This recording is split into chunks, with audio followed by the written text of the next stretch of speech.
Kados pundi menika? Wonten mriki namung piyambakan. Mboten wonten tiyang. Duh Gusti, dos pundi?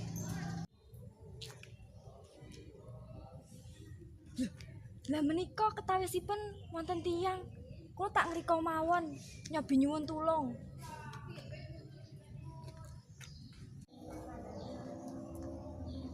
Sugeng siang, Mas, Mbak. Nggih.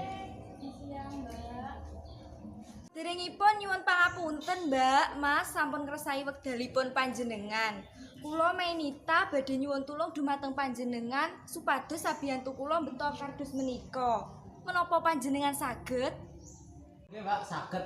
Kardusipun wonten pundi, Mbak? Nggih, wonten mriko lho, Mas. Oh, nggih, saged. Monggo. Kados pundi, Mbak, panjenengan? Oh nggih saged Mbak, monggo Mbak. Monggo enggalipun pendhet kemawon. Oh nggih, monggo.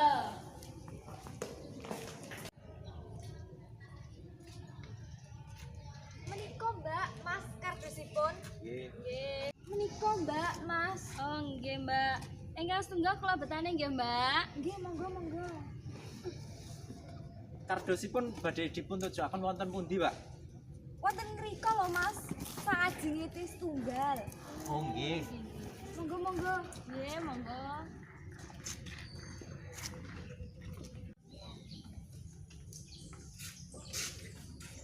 Sampun, Mbak, Mas. Ngantos ngriki kemawon. Oh.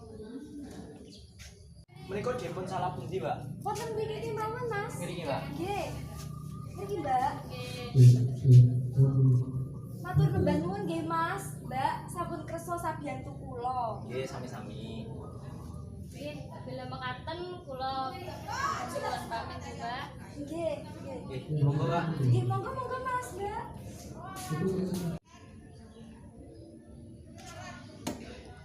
Loh, Mbak Mei. Mbak, mriki, Mbak, mriki. Sampean iki sampun kula rantos wiwit kala wau lho, Mbak. Kok nembe dugi? Saking pundi to, Mbak? Dados mekaten lho, Mbak. Kala wau anggen kula mbeta kardus-kardus menika ngrekaos, Mbak. Dados kula nyuwun tulung dumateng tiyang sanes supados sabiyantu kula mbeta kardus menika, Mbak. Lho alah. Kula nggih sumelang to, Mbak. Wong boten wonten pawarta menapa-napa saking panjenengan. Nggih nyuwun pangapunten, Mbak, sampun dadosaken panjenengan sumelang. Alah, boten dados menapa kok, Mbak. Ingkang wigati menika kula ngaturaken matur nuwun amargi sampean sampun betokaken titipan kula wonten panggenan mriki. Inggih, Mbak, sami-sami. Menika lho, Mbak, titipanipun panjenengan. Walah, nggih, Mbak. Matur nembah nuwun nggih, Mbak. Pangapunten sampun ngersai wekdalipun panjenengan. Inggih, Mbak, mboten dados menapa.